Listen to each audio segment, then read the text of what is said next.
Olá, meus amores, vamos dar início hoje à nossa aula de ciência falando sobre magnetismo, capítulo 11. Mas o que seria magnetismo? Magnetismo é aquela força de atração, aquela força magnética de atração de uns materiais com os outros, tipo o ímã para metal, né? E eu acho que vocês já chegaram a assistir aquele filme X-Men, e com ele tem um dos personagens, né? Um dos X-Men que se virou contra as turmas, que era o Magneto. Por que Magneto? Porque ele possuía o poder do magnetismo. É o poder de mexer com os metais, de atrair os metais, né? Esse magnetismo, que ele tinha esse poder de estar mexendo com tudo que houvesse ferro. É tanto que na prisão, quando prenderam ele, na prisão onde ele estava, tudo era de plástico e acrílico. Por quê? Porque ele, por ter esse dom de estar mexendo com metais, ele poderia forjar sua fuga, né, se houvesse metais. Porque ele tinha esse domínio dos metais, de amassar, de tirar, de rebolar, de contornar, de fazer o que ele quisesse, né? Pois vamos lá agora entender mais um pouco sobre esse assunto magnetismo. Como falei do filme, está aqui o personagem Magneto, né, com um bocado de pedaços de ferro, né, de placas de ferro voando em sua volta. Ele exercendo o seu poder de magnetismo, né? Bom, os ímãs são objetos comuns em nosso dia a dia. Suas propriedades são tão interessantes que até os superpoderes de personagens da ficção científica estão relacionados às propriedades do ímã. O Magneto é um desses personagens. Ele é capaz de movimentar objetos metálicos sem tocá-los, só com o poder do seu magnetismo. Ímãs e propriedades magnéticas. Marta e seus pais foram a um parque de diversões. Uma das brincadeiras era uma piscina, né? Aliás, perdão, é uma piscina, mas como uma pescaria diferente.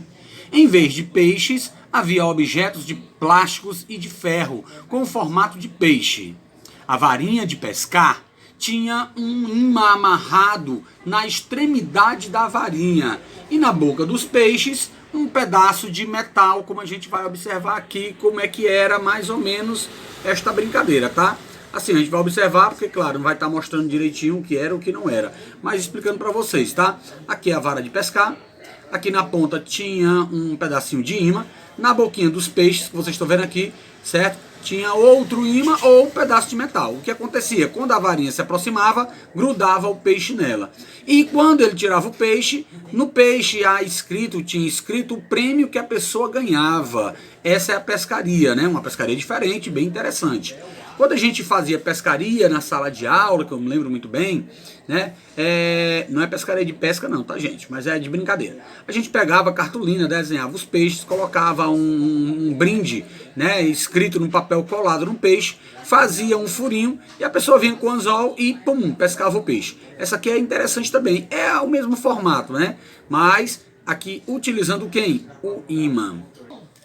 Marta conseguiu pescar apenas alguns dos objetos com formato de peixe. Ela notou que alguns deles eram atraídos pelo ímã preso na linha de pescar, enquanto outros, por mais que tentasse pescá-los, não era atraído pelo ímã. Mas por que será que não era atraído pelo ímã? Porque não possuía nenhuma propriedade de metal, certo? Os que tinham metal, ela pegava, os que não tinham, não conseguia. A pescaria do parque de diversões se baseia na propriedade dos ímãs de atrair alguns metais como o ferro. Essa propriedade está relacionada ao magnetismo, aquela força de atração que eu tinha comentado para vocês. Os objetos que Marta conseguiu pescar são feitos de ferro, material que é atraído pelos ímãs. Já os objetos que ela não conseguiu pescar, onde a sua vara não conseguiu grudar, são feitos de plásticos, material que não é atraído pelo ímã, né? Geralmente os materiais metálicos, mas nem todos os metálicos, tá, são atraídos pelo ímã. O ímã atrai boa parte dos materiais que contêm um ferro nele. Alguns não são. A propriedade dos ímãs de atrair alguns metais é conhecida por diversos povos há mais de 2000 anos, ou seja, há muito tempo atrás. Os gregos, por exemplo, receberam ou perceberam que esse era um material encontrado na região e que esse material era capaz de atrair alguns corpos metálicos. Os primeiros registros desse material ocorreram em uma região chamada Magnésia, onde fica a atual Turquia. Por isso, esse mineral ficou conhecido como magnetita e deu origem ao termo magnetismo, graças ao nome que ele recebeu. Aqui é a pedra ímã ou magnetita, né? Como a gente está vendo aqui, ó, em um estado bruto, né? Para ser transformada em um ímã natural. A história diz que as pessoas já usavam cajado, né? Os pastores usavam cajados para tanger as suas ovelhas, né? E para que o cajado ele não se deteriorasse, não quebrasse a sua ponta com facilidade, eles colocavam na ponta do cajado um pedacinho de metal, de ferro. E um dos pastores, certo dia sentando numa rocha, ele percebeu que a gente colocando, né, sentado numa rocha, colocou o seu cajado e quando ele se levantou, o cajado ficou grudado, a ponta do cajado ficou grudada nessa rocha, né? E ele puxava o cajado, ele tinha certa dificuldade de deslocar, né, o cajado da rocha. Então verificou que aquela pedra, aquele tipo de pedra, atraía metais, né? E aí ficou conhecido como magnetita, né? Por quê? Porque estava na Magnésia, lugar que hoje é a atual Turquia. E aí esse poder que tinha esse material foi chamado de magnetismo, ok?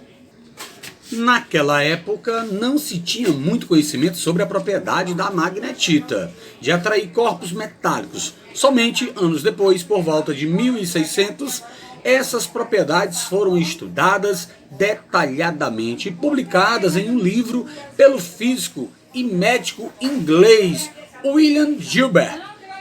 Nasceu em 1540, morreu em 1603. William Gilbert. Depois de décadas e de séculos, né, foi que vieram fazer o aprofundamento e o estudo realmente da função, né, da propriedade que aquele material tinha, que era esse magnetismo conhecido hoje.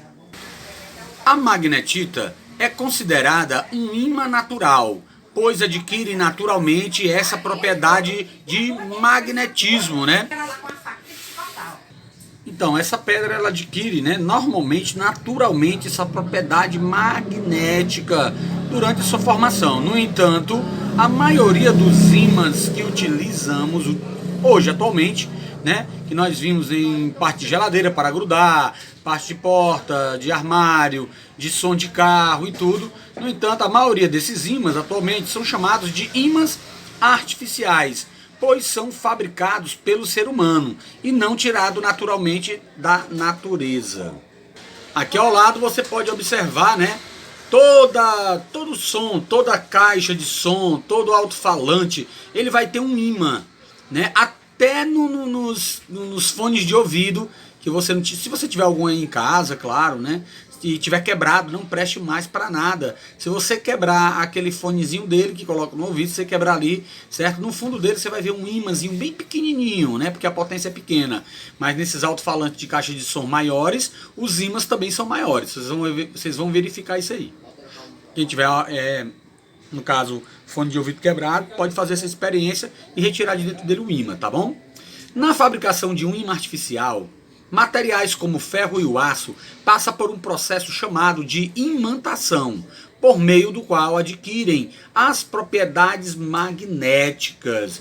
Imantação, né? Ele é imantado através, né, da eletricidade também. A eletricidade também imanta o ferro, né? E usa também outros componentes químicos, né, para que fique imantado, ou seja, fique com essas propriedades de atração magnética. O ímã artificial de um alto-falante, como a gente viu logo aqui, ó, tá? Vocês podem observar aqui, certo? Todos os ímãs têm diversas aplicações em nosso cotidiano, ou seja, em nosso dia a dia. Eles também estão presentes em bússolas, em portas de geladeiras, em alguns motores elétricos, em alto-falante e em diversas coisas que nós utilizamos no nosso dia a dia. Para vocês verem a função importantíssima do ímã hoje, né, que nós trabalhamos hoje em dia no nosso cotidiano. Os polos magnéticos de um ímã. Todo ímã possui dois polos magnéticos, o polo norte e o polo sul. É por isso que a gente se baseia na bússola, tá, gente? Porque a bússola sempre vai estar apontando para um desses polos, aquela agulhazinha magnética dela, né? Sempre vai estar apontando para Polo Norte, né? Porque assim, a Terra ela tem dois polos magnéticos, né? Então a bússola ela sempre vai apontar para algum deles. Para quando você girar, você pode pegar uma bússola se você estiver em casa, né? E você girar ela, quando você gira, ela automaticamente, né? A pontinha dela vai apontar para o Polo Norte para você se basear nos pontos cardeais e colaterais da Terra, onde é o norte. Sabendo onde é o norte, ela vai saber onde é o sul, o leste e o oeste, né? Só fazer só ter a base, né? De onde é o norte, se o norte for para cima, o sul é para baixo, a esquerda leste e a direita oeste, certo? Vamos lá. Todo ímã possui dois polos magnéticos, o polo norte e o polo sul, representado por N, e o polo sul representado por S.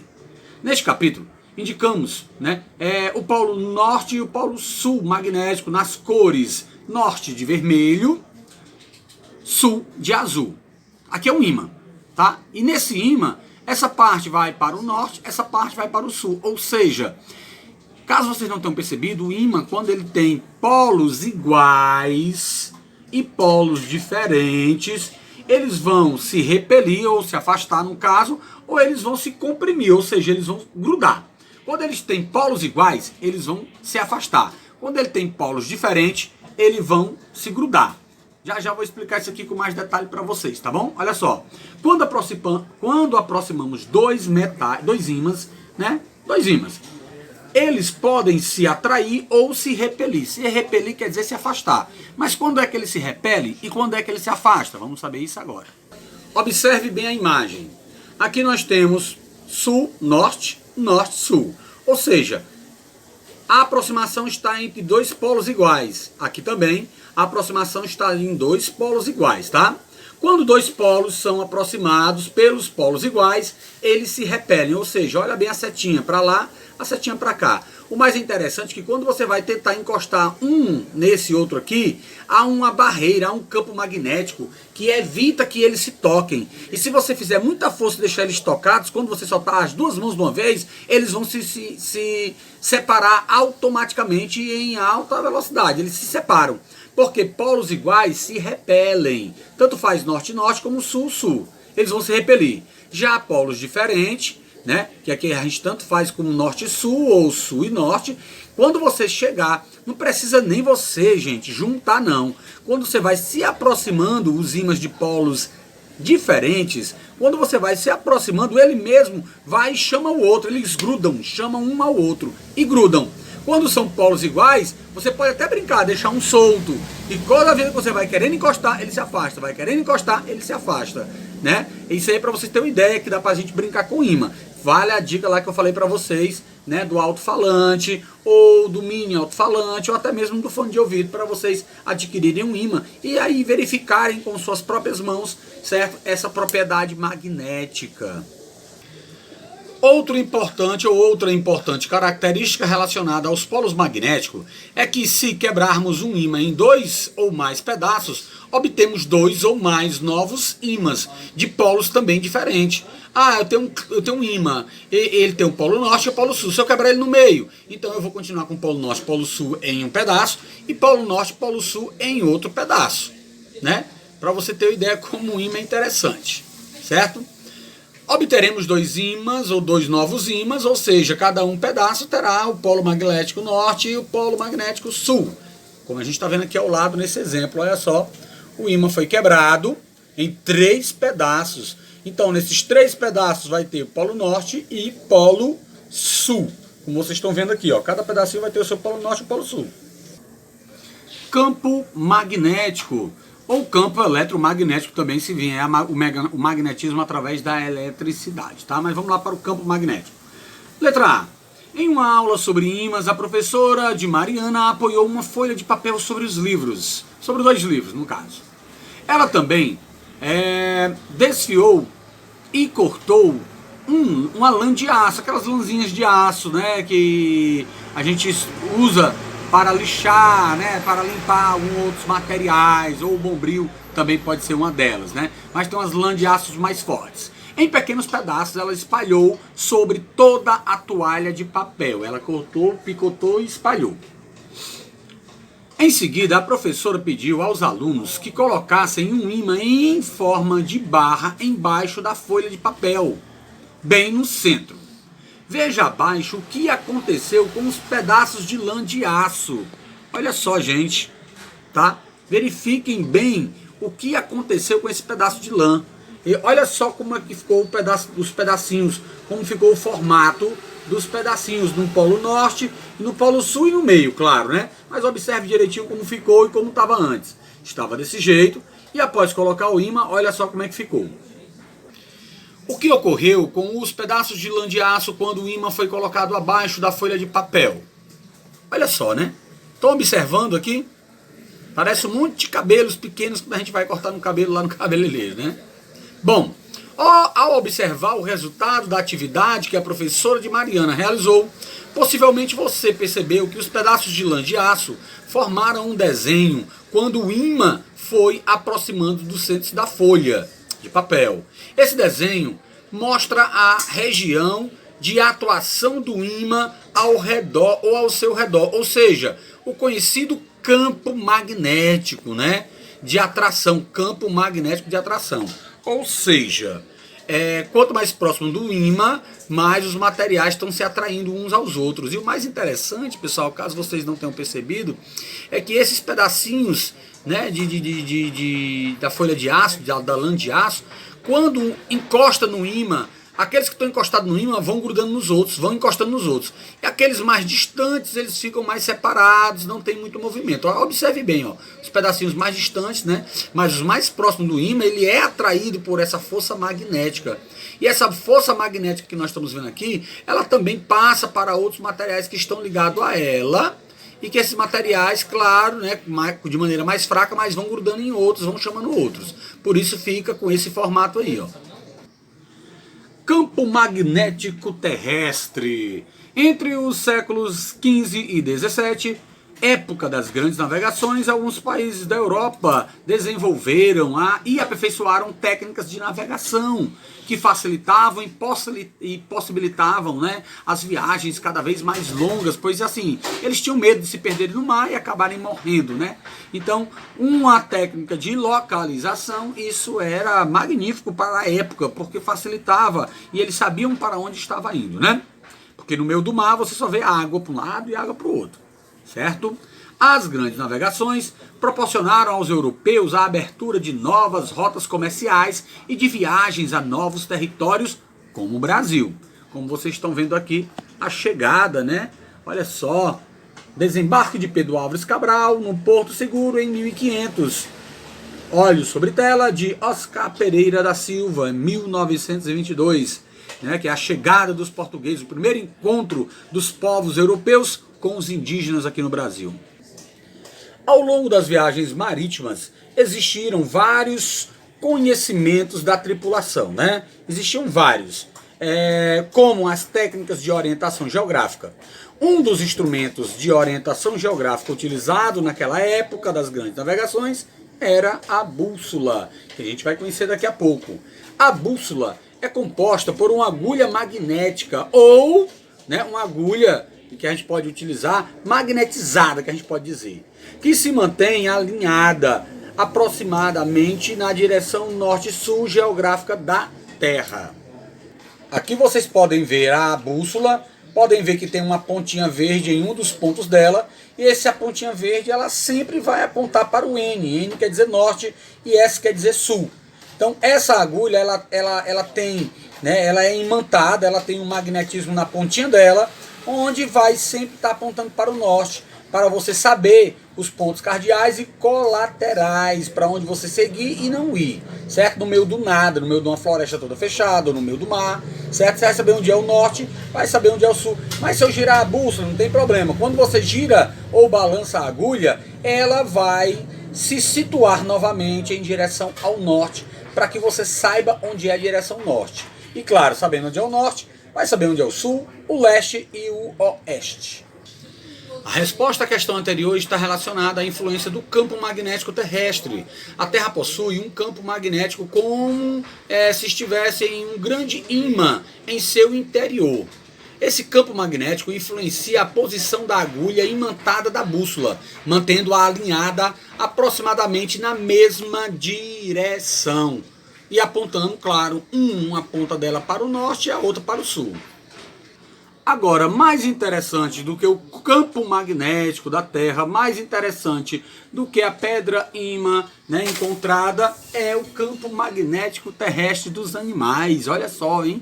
Alguns animais percorrem longas distâncias. Você sabe como eles se orientam geograficamente no ambiente? Né? Porque os animais, para você ter uma orientação dentro do mar, por exemplo, para você sempre ir para aquele mesmo local, naquele período, toda a vida, é complicado. Tem que ter um sistema de orientação bem preciso, né? Um GPS, é isso que o animal tem, um GPS contido em seu cérebro, em seu corpo, né? Porque é interessante mesmo. O campo magnético da Terra é considerado um dos mais importantes meios de orientação geográfica para muitos animais, como morcego, tartarugas marinhas e até mesmo algumas borboletas e até mesmo algumas borboletas e algumas bactérias, viu? Até o momento não se sabe o certo como esse mecanismo funciona. No entanto, sabe-se que esses animais possuem pequenos cristais de magnetita no corpo, que funciona como uma bússola. Vocês sabiam? Olha só que interessante, as tartarugas marinhas, por exemplo, né, fazem ninhos na areia das praias onde botam seus ovos. Após o nascimento, os filhotes vão para o mar e iniciam uma longa jornada de sobrevivência, né, no mar aberto, em busca de alimento e de condições adequadas para o seu desenvolvimento e sua sobrevivência. Sobrevivência porque muitos animais também aproveitam isso aí, né, animais carnívoros, e se alimentam dos coitados. Vamos lá. No mar, as tartarugas percorrem milhares de quilômetros. Quando atingem a fase adulta, elas são capazes de retornar ao local onde nasceram para se reproduzir. Olha só que interessante. Ela nasce inconsciente, inconscientemente ela vai saindo da areia, porque os ovos ficam enterrados, vai em direção ao mar e dali, ó, somem.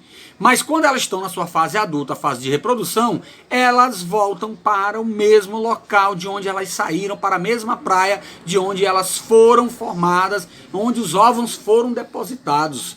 Viu aí como é interessante esse GPS da tartaruga? É muito interessante, né, pessoal? Demais. Entendeu? Você fica assim, pasmo. Mas e aí, como isso é possível? A presença da magnetita no corpo desses animais permite que eles identifiquem algumas características do campo magnético da Terra. Estas, por sua vez, auxiliam na orientação geográfica do animal. Mas acredito que ainda vai ter mais coisas ainda. Por que mais coisas, gente? Porque, pessoal, um campo magnético apontado para o norte ou para o sul, ele vai, tudo bem, localizar alguma praia, mas imagine, Fortaleza ou Ceará, por exemplo, é uma localidade no ponto norte, sul, leste, oeste, certo? Mas existem infinitas praias aqui no Ceará, centenas de praias aqui no Ceará. E a tartaruga descobriu que foi naquela dita praia em que ela foi gerada, em que a mãe dela colocou os ovos dela e ela voltar para lá. Isso é muito magnífico, isso é muito interessante. É muita precisão de localização, não é verdade? Isso é fenomenal, olha só. E é com essa linda imagem da tartaruga nadando, né, e outras chegando até o mar, que a gente termina a nossa aula de hoje de ciências, tá bom? Espero que vocês tenham entendido a aula, tenha sido interessante. Caso de dúvida, revejam o vídeo várias vezes que vocês quiserem, pessoal, tá? Fica melhor da aprendizagem se tornar mais eficaz, tá bom? Um abraço a todos, até a próxima aula de ciências.